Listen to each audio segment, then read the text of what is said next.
ಆತ್ಮೀಯ ದ್ವಿತೀಯ PUC ವಿದ್ಯಾರ್ಥಿಗಳಿಗೆ ನಾಳೆ ಮಂಗಳವಾರ 3/3/2026ರಲ್ಲಿ ದ್ವಿತೀಯ ಭಾಷೆ ಇಂಗ್ಲೀಷ್ ಸಂಬಂಧಪಟ್ಟಂಥ ವಾರ್ಷಿಕ ಪರೀಕ್ಷೆ ಇರುತ್ತೆ. ಈಗಾಗಲೇ ಒಂದು ವಿಡಿಯೋ ಮಾಡಲಾಗಿದೆ, ಕಂಪ್ಲೀಟಾಗಿ ವಿಡಿಯೋನ ನೋಡಿ. ಅದು ಹೋದ ವರ್ಷದ ODR ಪ್ರಿವಿಯಸ್ ಕ್ವೆಶ್ಚನ್ ಪೇಪರ್ ಆಗಿತ್ತು.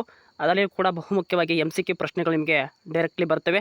ಹಾಗೆ ಅಲ್ಲಿ ವರ್ಕ್ ಫ್ರಾಮ್ ಇರುತ್ತೆ ನೋಡಿ, ಫಿಲ್ಲಿಂಗ್ ಅಂತ ಮ್ಯಾಥ್ಸ್ ಸಂಬಂಧಪಟ್ಟಿದ್ದು ಅದು ಕೂಡ ಬರುತ್ತೆ. ಹಾಗೆ ಇಲ್ಲಿ ನಾವು ಹೊಂದಿಸಿ ಬೇರೆ ಮ್ಯಾಥ್ಸ್ ದ ಫಾಲೋವಿಂಗ್ ನೋಡೋಣ. ಇಷ್ಟು ನೋಡ್ಕೊಳ್ಳಿ, ನಾಳೆ ನಿಮಗೆ ಲಾಸ್ಟ್ ಮೂಮೆಂಟ್ನಲ್ಲಿ ನಿಮಗೆ ತುಂಬಾ ಈಸಿಯಾಗಿ ಪಾಸ್ ಆಗ್ಬೋದು. ಸೊ ಒಂದನೇ ಪ್ರಶ್ನೆ, ಬೈ ಲೀಪ್ಸ್ ಆ್ಯಂಡ್ ಬೌಂಡ್ಸ್ ಅಂತ ಇರುತ್ತೆ. ಅದಕ್ಕೆ ರೈಟ್ ಆನ್ಸರ್ ಬರೀಬೇಕು ನೀವು ವೆರಿ ಕ್ವಿಕ್ಲಿ.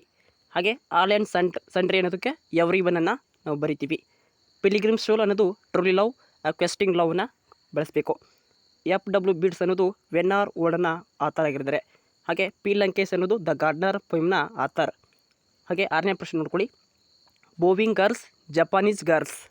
ಹಾಗೆ ಶೀಲಾರಾಣಿ ಚುನ್ಕಾತ್ ಅನ್ನೋದು ಡಿಸ್ಟಿಕ್ ಕಲೆಕ್ಟರ್. ಹಾಗೆ ಎಂಟನೇ ಪ್ರಶ್ನೆ, ನಿಯೋ ಸೈಕಲಿಸ್ಟ್ ಅನ್ನೋದು ಹುಮೇನಾ ಪಡ್ಕುಟ್ಟಿ. ಒನ್ ಮ್ಯಾನ್ ಅನ್ನೋದು ಟ್ರೂ ಲವ್. ಹಾಗೆ ಇಟ್ ಈಸ್ ರೈಟ್ ಅನ್ನೋದು ಜಮಿಲಾ ಬೇಬಿ. ಹಾಗೆ 11ನೇ ಪ್ರಶ್ನೆ ನೋಡ್ಕೊಳ್ಳಿ, ಮೀನಾ ಅನ್ನೋದಕ್ಕೆ ಬೋ ಆಗಿರುತ್ತೆ. ಸಿರಿಫ್ ಅವೇ ಅನ್ನೋದಕ್ಕೂ ಅರೋಲಿ. ವಿಲಿಯಮ್ ಶೇಕ್ಸ್ಪಿಯರ್ ಅನ್ನೋದಕ್ಕೆ ರೋಮಿಯೋ ಆ್ಯಂಡ್ ಜೂಲಿಯೆಟ್. ಟು ಡಿಯರ್ ಅನ್ನೋದು Leo Tolstoy. One of the children ಅನ್ನೋದಕ್ಕೆ ಅಂದರೆ ಆನ್ ದಿ ಚಿಲ್ಡ್ರನ್ ಅನ್ನೋದಕ್ಕೆ ಖಲೀಲ್ ಗಿಬ್ರಾನ್.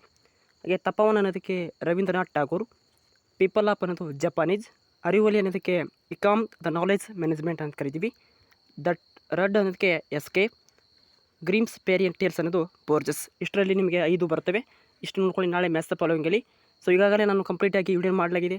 ಸೊ ಇನ್ನೊಂದು ವಿಡಿಯೋದಲ್ಲಿ MCQ ಸಂಬಂಧಪಟ್ಟಿದ್ದ ವಿಡಿಯೋ ಮಾಡ್ತೀನಿ. ಅಲ್ಲಿ 2-3 ಸೆಂಟೆನ್ಸ್ ಇರ್ಬೋದು, ಅವೆಲ್ಲ ಮತ್ತು ರಿಪೋರ್ಟಿಂಗ್ ಫಾಲೋವಿಂಗ್ ಇರ್ಬೋದು, ಹಾಗೆ ಡೈಲಾಗ್ ರೀಡಿಂಗಿಗೆ ಸಂಬಂಧಪಟ್ಟಿದ್ದು, ಹಾಗೆ ಡೂ ಎಸ್ ಡೈರೆಕ್ಟಲ್ಲಿ ಕ್ವಶನ್ ಟ್ಯಾಗ್ ಇರ್ಬೋದು, ಹಾಗೆ WH ಕ್ವಶನ್ಸ್ ಇರ್ಬೋದು. ಸೊ ಈಗಾಗಲೇ ನಾನು ಲೆಟರ್ ರೈಟಿಂಗ್ ಹೇಗೆ ಬರೀಬೇಕು ಅಂತ ವಿಡಿಯೋ ಮಾಡಿದ್ದೀನಿ.